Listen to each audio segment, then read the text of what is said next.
I appreciate you having me. Listen, I know everybody has spent a long time on Zoom, on your computers, and I know how daunting that can be, how draining that can be. So we're just going to move right into it. All right, I'm not going to sit here and do a lot of small talk. One of the most awkward things as a head football coach is to listen to your bio. Don't be fooled. I got an 18 on my ACT 3 times. I was an academic All-American, but I was an 18 out of high school, and I was smart enough to put myself around people who are way smarter than me. Not like sitting by me to look on their paper, but people who knew my hopes, dreams, and aspirations and helped me get there. So we'll hit a little bit about that as we continue to go through this. I do want to share a little bit with you, a little bit culture of how I run my office. This is my office. I'm not in a studio. This is my office. We just got off the practice field. So my whoop says I am ramped up, ready to go. So you're going to get it. These are all pictures from this past year. When you talk about retention and we talk about people inside your program, and when you're inside the head coach's office, it's pretty important. This isn't about my accolades. This isn't about just me. This is about all the people who work for me, player, staff, administration, the band. So whatever gets said, Sid Hartman, one of our longtime media members.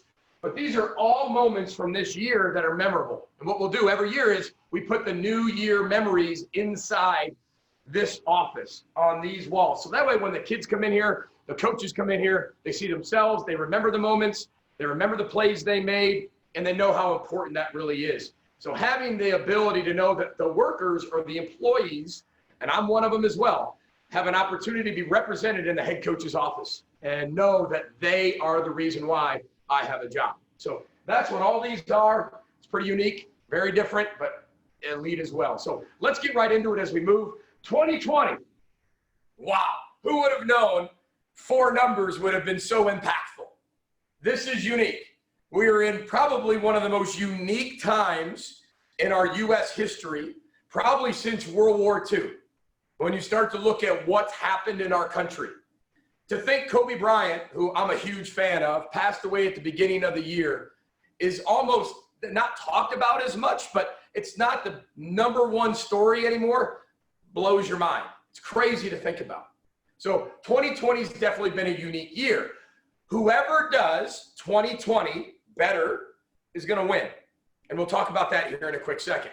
But for 2020 to be different, change is necessary. You might have had change and you might have had plans for 2020 come January. Well, when COVID hit, it needed to go into effect, your contingency plan. And if that contingency plan was right and ready, you're having success even now. And as you continue to go forward, you'll be the company, you'll be the firm, you'll be the organization that comes out on top. We hope to be the team that comes out on top because of how we're doing things. But you have to pay the price of change at some point. When COVID hit, what we did was we just went into our contingency plan. We have contingency plans for everything we do. I'm not a big plan B guy. It's plan A until we have to go to a contingency plan. The contingency plan was put right in place for COVID-19. Now, we didn't know COVID-19 was coming, but we did know at some point something would come that would take our strategy, it would take our scheduling, it would take our calendar, it would take our mindsets and just put it in a hurricane. And that's what COVID-19 has done, both inside our firm and outside our firm, in society. But you have to pay the price when change comes of change, or you're going to be left behind. And you have to pay it at some point. We paid it right away. We were 3 to 4 weeks, we feel, ahead of everybody in recruiting. Now we have the best recruiting class in the history of our program. Yes, we came off an 11-win season. However, during a pandemic, 12 of the 16 kids who have committed have never even seen this place. And they're from all over the country. So we applied our contingency plan right away, and we were ready for change when change come. We were proactive to change, not reactive to change, which is a very, very big difference in firms around the world, right? But this is what we've talked to our players about in 2020. We are going to do things smarter, not harder. When situations or circumstances like COVID come into play, the messaging is really important. The consistency of messaging across the board is important. The message is really important, but the messengers are way more important than the message. And in any firm, any football team, The messengers are bigger than the message, especially when you're going through really difficult times. And especially whether it's social injustice, whether it's COVID-19, there are so many things in our world trying to pull us apart. Just listen to the media. When really we should be all coming together. So our football team's got to be an example of what society should look like. So we as a program, as a football team, as a firm, can control the narrative. And I think that's absolutely critical. But we've told our players, sold to our players, we are going to work way smarter, not just harder, because we have to. We have to realize what smarter means, not just working more, but working way smarter in this new technological world. 2, we are going to work better for longer. Whoever does 2020 better, and not just better for a week or a month or 2 months, whoever does 2020 better for way longer is going to have a chance to win. Whichever firm's going to do 2020 better for longer is going to have a better chance to succeed and have better numbers and results down the road. But this is testing everybody's policy. It's testing everybody's processes. And that's what we really have to look at when these types of pandemics hit. And the last one for us is now matters. We have a mental health issue in our country. We have a mental health issue around young people, college football, student athletes, NFL athletes, business workers. There is a major push towards mental health, rightfully so. But when we start looking outside of now, that's when we panic. Row the boat's all about rowing now. We know where we're headed, but we can't control that right now. During pandemics, controlling the controllable is absolutely critical, even though the world is showing you things you can't control now. We've got to control what we can control right now. Now matters. Now is everything. And that's what we've told our football team, even when we came off the practice field. Look, if you want to think about when the season's coming back, if you want to think about what happens if I should come back, redshirt, not come back, opt out, opt in, now matters. When you start getting off beat and start thinking a year down the road, when you start thinking about November 3rd election, a lot of things can go wrong. Those are things you cannot control as we move forward. So again, now is everything, and everything matters, especially in a pandemic. When we're talking about culture, it starts with servant leadership. We define leadership as influencing others positively. If I took a poll of the firm from you of every single person's definition of leadership, they'd all be different. And listen, that's okay. We want individual thinking around our program. However, we want collective definitions to give people a foundation to be able to build upon into the future. And we want to make sure when words like leadership are used around our program, people know what it means. When we use the word maturity around our program, people know what it means. When we use the word success in our program, we want to make sure people know what that means and let our program affect the world, not the world affect our program. But it starts with servant leadership. I'm a head football coach. My job is based on 16 to 22-year-old kids. That's my livelihood. Okay, so take everybody there, you're all fired, and we're going to hire 16 to 18-year-olds to run your company, your firm. That's crazy, right? It doesn't make any sense. You'd sit there and go, this thing's going to bomb. Well, that's how I make a living. So I better make sure the people inside our organization, staff, administration, players, coaches, strength staff, training staff, equipment staff, we're all on the same page. Everybody I hire has to have this word inside their heart. Because I hire people, I don't hire jobs. I hire people. Same with players. But that word's got to be there, and the potential for this has to be there. This is your heart. This word servant, this is if you're a good person or not a good person. That's easy. The leadership are the qualities you have to get people rallied around you to move forward. You're influencing people positively, not draining them. 2 types of people. People that bring you up, people that bring you down. You fit in one of those categories. There is no in between. And for me, there is no in between whether people like me or don't like me. It is what it is. I'm okay with that. I don't want to be liked by everybody. I'm here to serve and lead the University of Minnesota's football program and the young people and my staff inside these walls, period. That's what I get hired to do. But here's the thing. When you're building a culture, it starts with 3 things. We have 3 L's in our program. The first one is listen. A servant leader listens. You do not have to make the most money. You do not have to be the CFO. You don't have to be the CEO to lead. Everybody in this program has an influence. You're either influencing people positively or negatively. We all have that. But you've got to be the best listener in the room. I've learned this. When I first became a head football coach, I was 31 years old, and I was awful. I was 1-11, and I was ranked the worst coach in America. I was divorced, 1-11. I mean, what a hell of a year, right? I mean, went well. I had to learn how to be the best listener of everybody inside the organization, right? And I'm talking about listening with your ears and also listening with your eyes. You're like, what does that mean, right? Anybody can listen with their ears, right? You listen to respond most of the time. We're listening to change, especially in 2020. But listening with your eyes means reading people's body language. These young people give off so much to me every day. Your employees give off so much to you every single day. You know when Sandy's had a bad day. Hopefully there's nobody named Sandy. Sandy walks in, Sandy's all sad. I know right then Sandy is not leading. I'm not going to follow her. I'm going to help her, but I'm not going to follow her. She's not going to make my day better. She's actually going to take away from me. So I can listen and know there's something wrong by seeing it, and that's what we're talking about.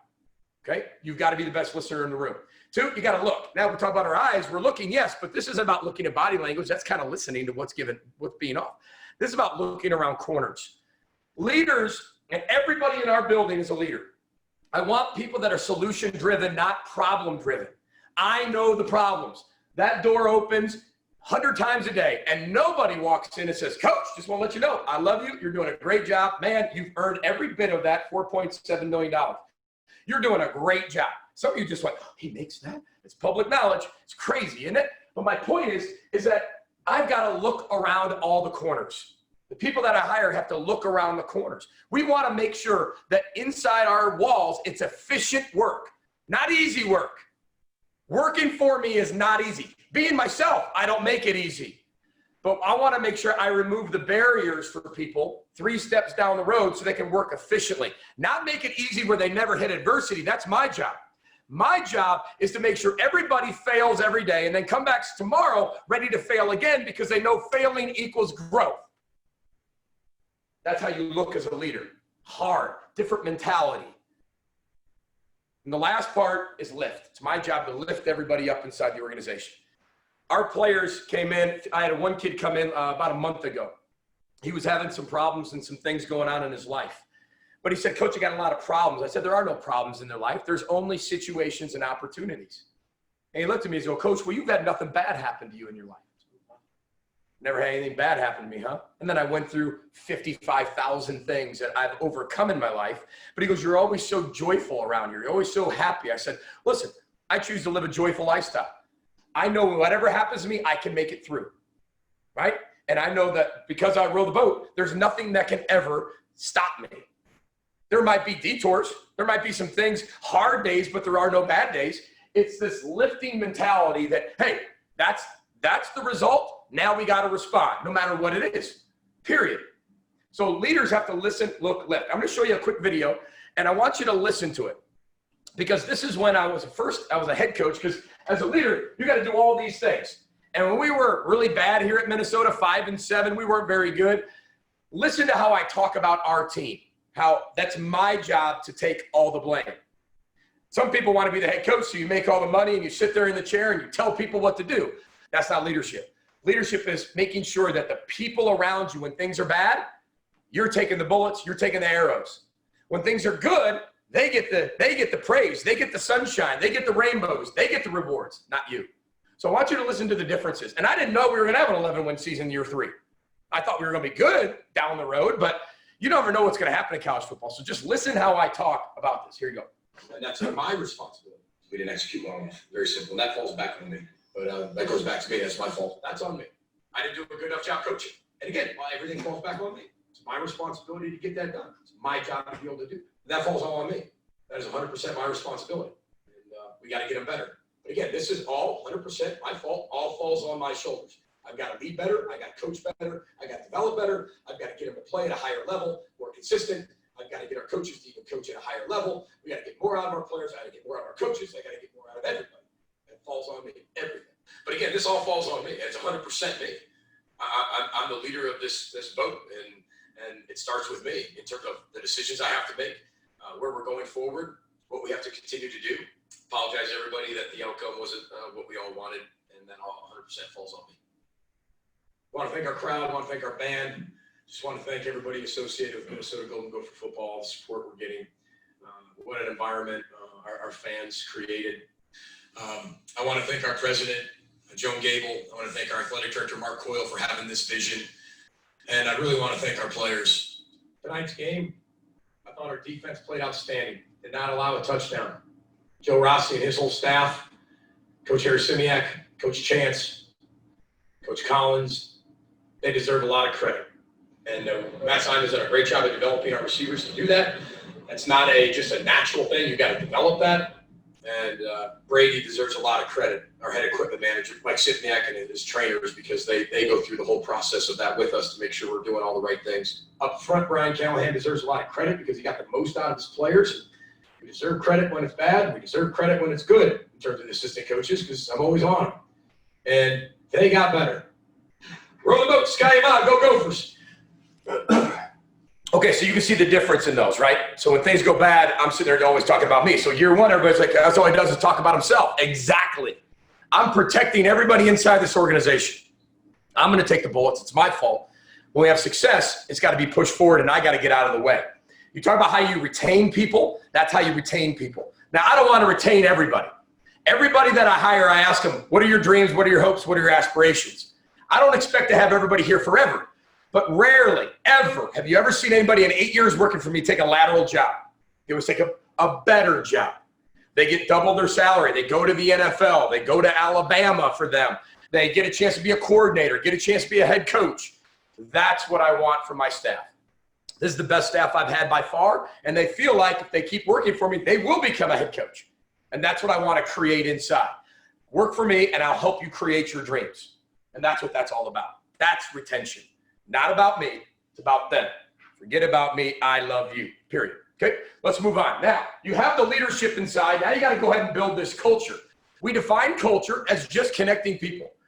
So leadership, leadership is positively influencing others. Well, culture is just taking that leadership and taking that positive influence and connecting as many people as you can. That's what culture does. Right? If you take the word cult, it has a bad name, but that you get people to believe to do things greater than they ever could imagine in a positive way, not the root word of that, right? Of what we think. But it's a way to be able to take this, to get everybody on the same page, have a lot of the same beliefs, work together as a team, as a firm, as a football program, and go do extraordinary things. It's very, very difficult.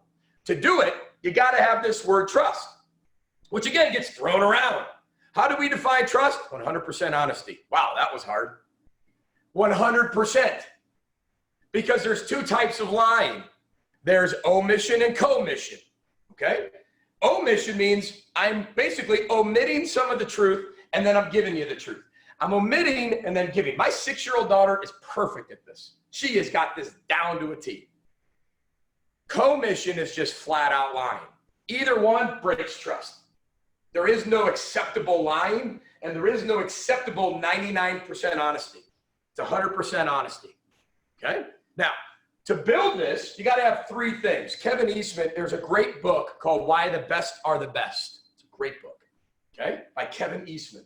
But he talks about three things: and time, consistency, and proof. And we've applied this to our program a long time ago. To build trust, you got to have those three things. You got to have time to do it. I became a head coach here. Now, put it this way, half the team showed up to my first team meeting. They didn't trust me. Then I had to be able to build, because there was no time.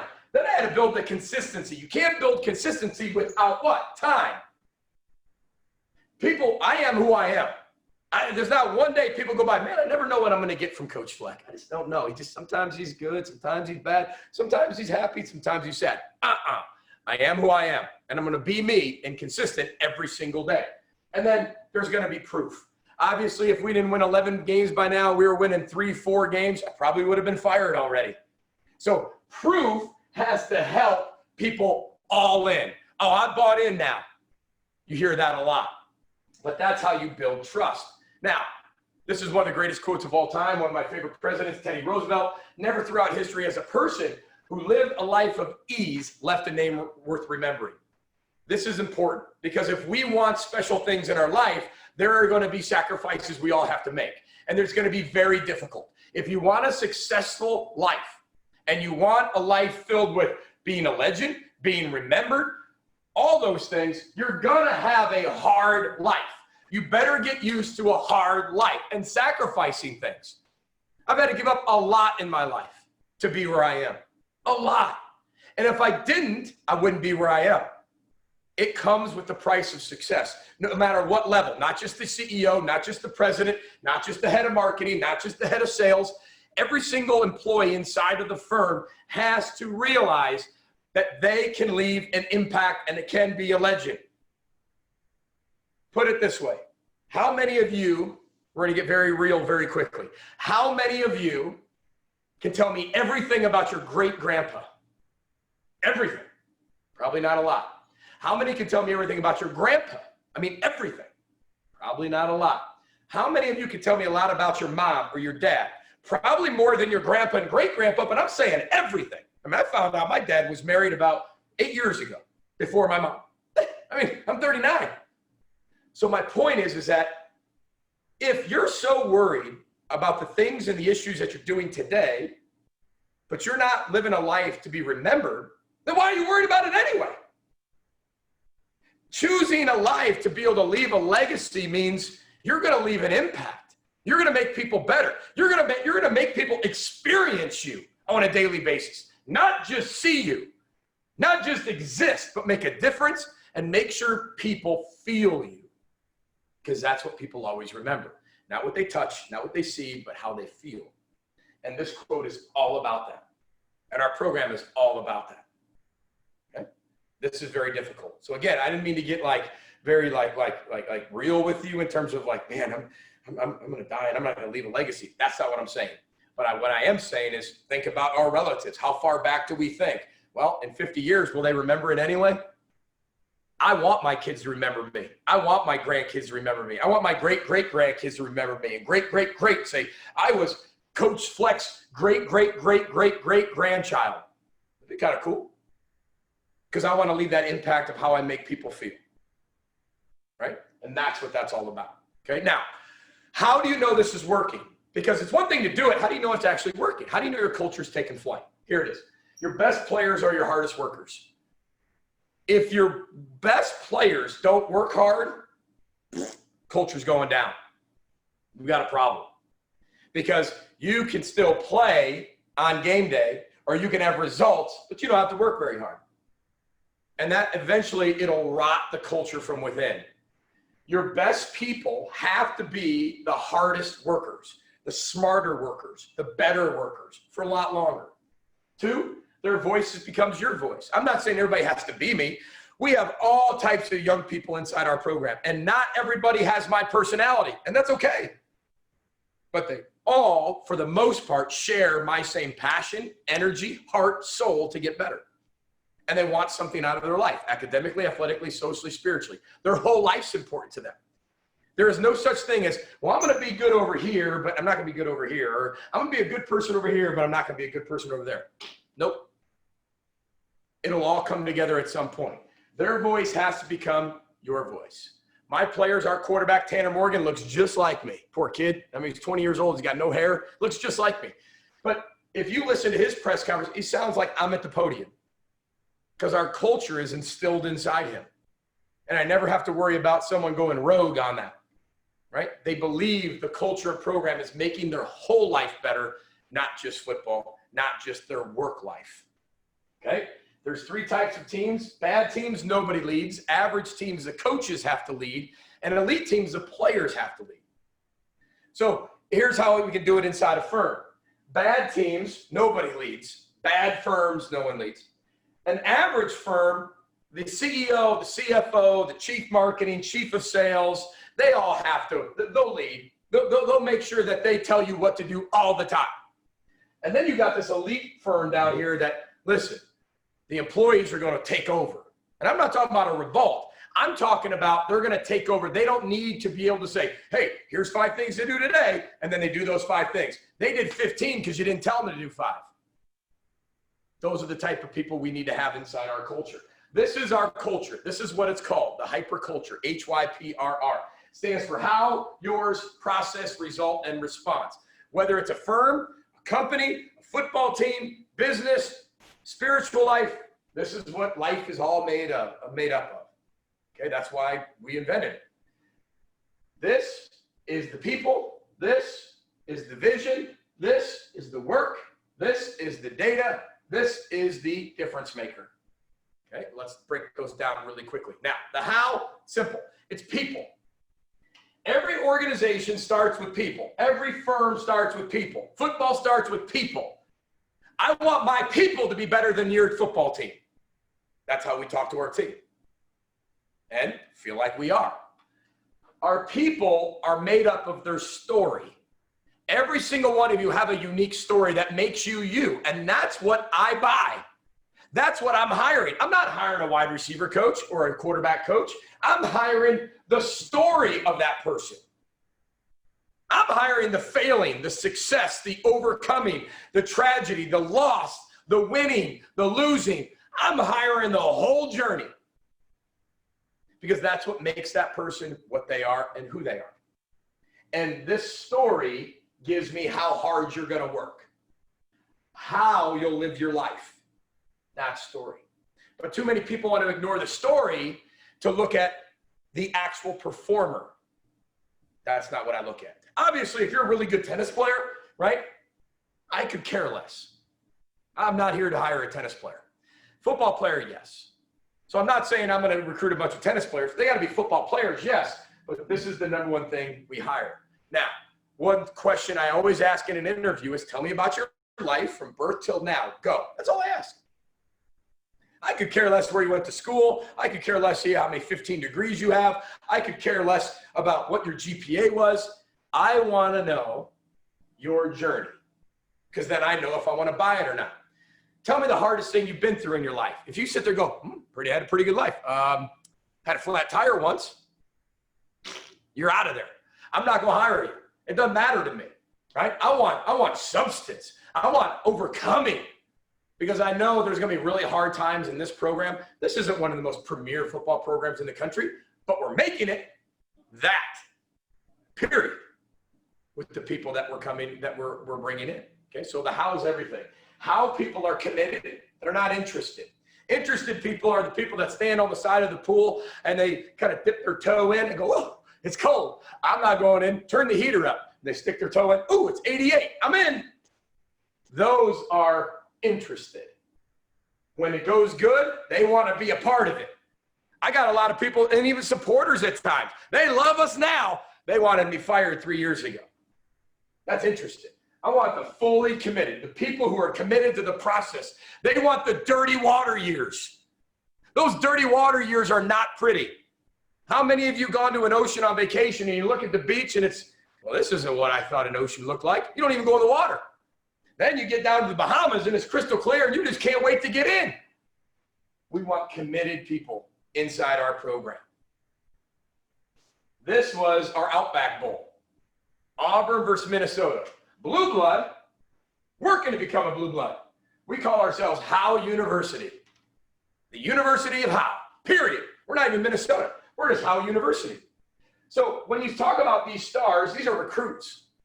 So on Auburn's roster, okay, they had 58 four-star recruits. And if there are about 120 players, half of them are four-star players, meaning they have every offer in America. There's only 10 to 15 five-stars. And then there's about 100, maybe 4 stars, 200 4-stars in the whole country, right? And then you go to 3 stars.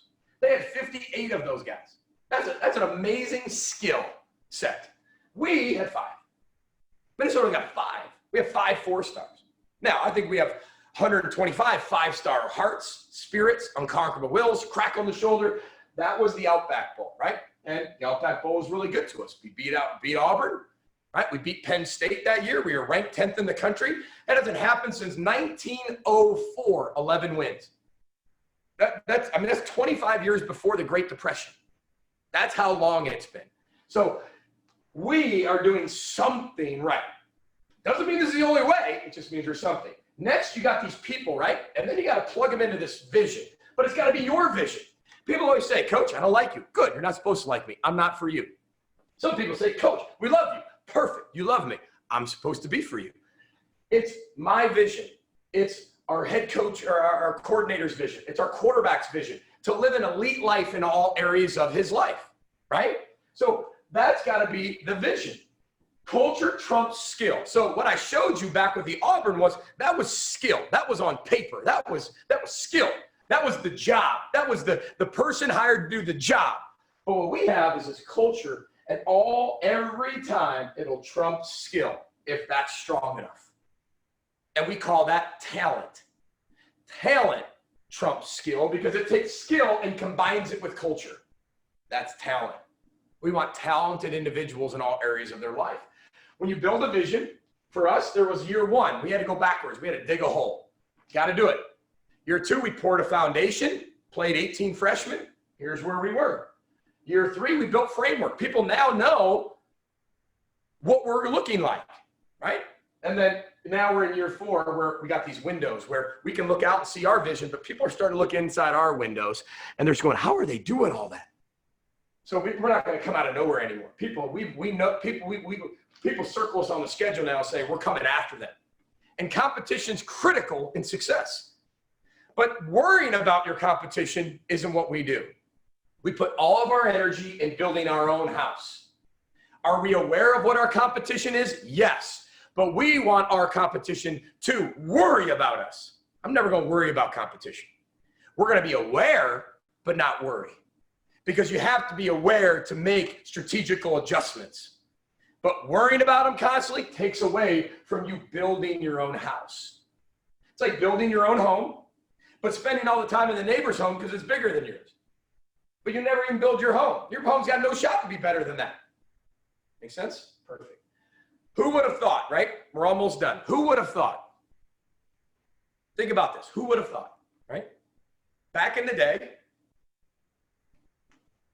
stranger danger. Don't get in a car with people you don't know, especially if you've been drinking. That's a company. That's a business model. I mean, stranger danger is what I was taught. Don't you ever get in a car with somebody you don't know, and we do that. And that's billions of dollars of a company. Not only that, if I wanted to stay the night, okay, at someone else's house, my mom would have to get a birth certificate from that person, fingerprints from that person. They'd call their parents. They'd call the grandparent, make sure everybody was home. But now we just go stay in Airbnb. We just stay in people's houses. We show up. I'm staying in your house. I don't know who's under the bed, who's in the closet. Well, I have no idea, but I trust the vision of somebody who would have thought that's crazy, built a model out of it. Somebody thought it's crazy, built a model out of it. Somebody thought it's crazy for me to come to Minnesota. We're building a model out of it. Next is the process. You got the people, you got a vision, and then you got to go to work. This is the work. This is where you actually got to go grind. And if you take these three letters, it spells hype. Because as a kid, you're always taught, don't believe the hype. Well, believe the hype if it's real. Don't believe the hype if it's fake. That's what I should have been taught. Because there is real hype. People, vision, and your work. That defines what's coming next. And if you got a problem with the result, it's probably your people, your vision, or your process, not the results fault.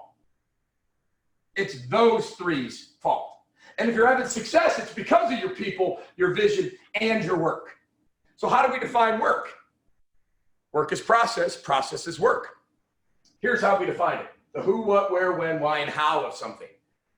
That's what work is. If somebody asks, what's work? Well, who, what, where, when, why, and how I spend every day here in this building. That's how I define it. So who are we? We're family. We actually define us. Forget about me. I love you. That's what families do. I've got kids that come from the suburbs, city. I have every ethnicity on our team, but we're a family. Forget about me. It's not about me. I love you. And love we define as sacrifice. Because some kids have never been loved before. I tell all my players all the time, I love you. They're sitting there going, what is that? The bald little white guy, what are you talking about? But they now know love is sacrifice. Anything they need, I'll do for them. Whatever they need, I got them. Somehow, some way. But all I can do is make sure I educate them proactively. I can't reactively help them as much as they probably think I can. We're always talking about you have the choice of the decision. You don't have the choice of the consequence. You break the law, you had that choice. Now you can't handle your consequence. Somebody else has that. What do? We row the boat. Row the boat is our never give up mantra. Okay, we're the only college football program in the country whose slogan is directly tied to charity. I don't make any money off row the boat. This goes right into charity, the Masonic Children's Hospital right here on campus. Okay, but this is our never give up mantra. February 9th, 2011, as I told you before, one of my players came in and said, he'd never been through anything bad. I held my second son in my arms as he died. And that changed my life forever. That was 9 years ago.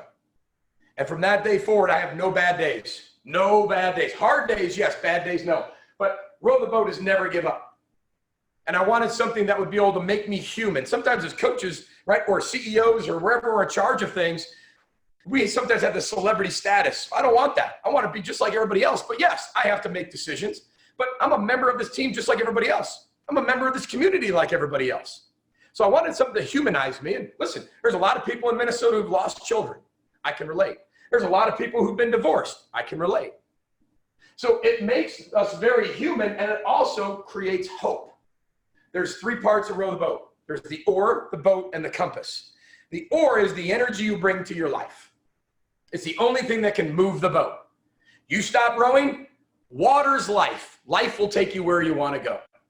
Not where you want to go, where it wants you to go, sorry. But we have red oars in our program for American Heart Association, pink ones for breast cancer awareness, purple ones for pancreatic cancer, puzzle piece ones for autism awareness. And our players are so involved in philanthropy, most of them by the time they leave here have their own charity already set. So it's a program of serving and giving. The second part is the boat. The boat is the sacrifice. The more you give, the more you serve, the more you give up in your life, the bigger your boat gets and the farther you can go. Not only the farther you can go, the more people you can put in a big boat to take them where they want. Not only do big boats take people far, they also can take on really big storms. So the more you give up, the more you sacrifice, the bigger the storms you can take on. And the more you give, the more you serve, the stronger your boat will get. The third part's the compass, and that's the direction of where you're headed, set by the people you surround yourself with. You want to be a head coach, get yourself around head coaches. You want to be in charge, go get yourself around people who want to be in charge. You want to be a teacher, get around teachers. My dad kills bugs for a living. My mom's a teacher's aide, and there was a time we declared for bankruptcy. I should not be the head coach here. I taught sixth grade social studies coming right out of college, and somehow I got to where I am because I just rowed the boat. And when everybody stopped rowing, when it got too hard, I just kept my oar in the water no matter how hard it was. That's what row the boat's all about. That's what we do every day. Where are we headed? Success. We define success as basically the peace of mind you get from knowing you did everything you can to be the best you could be. That's John Wooden's definition. Unsuccessful people, successful people. It's all mentality. It's very simple. Most of you see a red line going up. That's great. That's how we see our life. I took the job. I'm going to own the job. I started my life. I was born. I'm going to die. That's not how life is. Life is a series of major highs, major lows, major highs, major lows.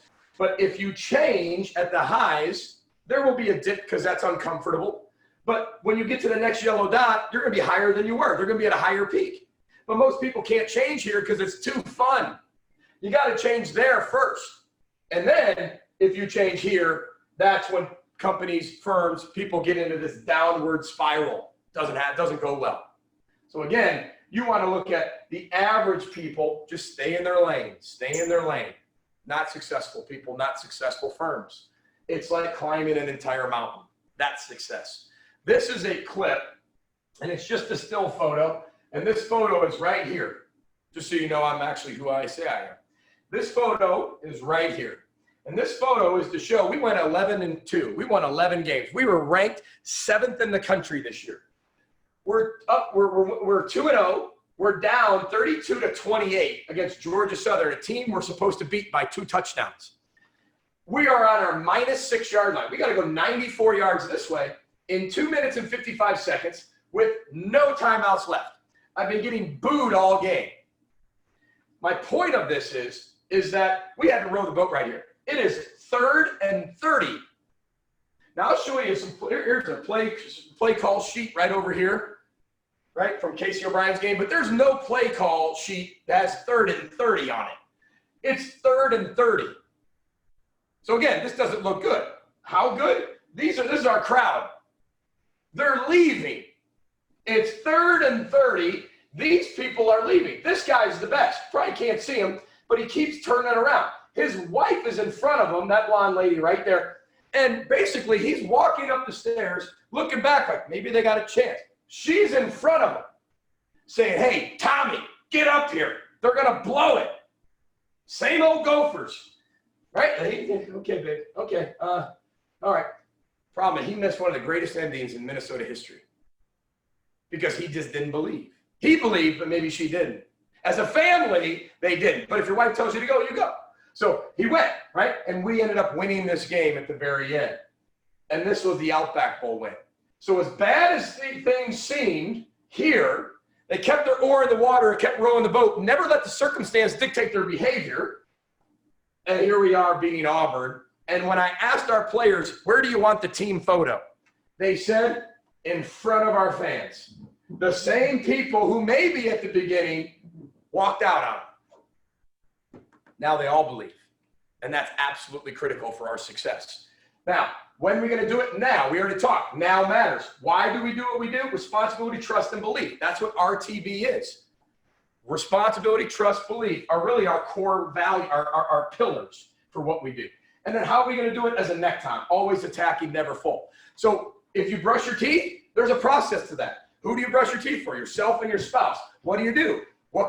Is it circular strokes, up and down? Another one, right? Where do you brush your teeth? In the bathroom. When? Between meals, right? Morning, night. Why? Hygiene. How? Soft bristles, electric toothbrush, Spider-Man toothbrush. You can take anything and dissect it in a process. So my challenge to all of you is, after this whole long week, right, you've got to say, as a person, what's your process of your life? And then as an employee, what's your process? And then as a company, as a firm, as a football team, what's your process? Do this with your spouse, and it's amazing what you can do, okay? Results are just data. So you got the people, you got a vision, you got work, and then you're going to get just a number. You're going to get data and information, and that's all it is. This is my career subbed up. Period. That's it. But you can see wins are in yellow, none, up, up, up, not many, up, up. But the same thing happened with our GPA because the entire program demands your best in every area of your life. These are our results. We have 97 players over a 3.0 GPA right now. We have a 3.56 GPA as a football team. A 3.56. We're talking about meathead football players. 3.56 average. And the last part's the response. And the response is our body language. It's how we look to people looking at us. Because again, people are constantly evaluating you. You'll never see me at the podium and go, we stink. It's over. Nothing I can do anymore. We're not allowed to do this either. Like, I don't know. If I get a question, I go like this, that means not my fault. We always take accountability for our actions, right? So that's our program. That's our culture. That's how we run it. Doesn't mean that you have to run it that way or run your life that way. But for us, that's how we feel that we run our program. So that's our culture. That's how we do it. 2020 has been very unique. Whoever does it better for longer is going to win. And I hope you win. And you can win. Thank you very much for having me. With that said, what do you want me to do next?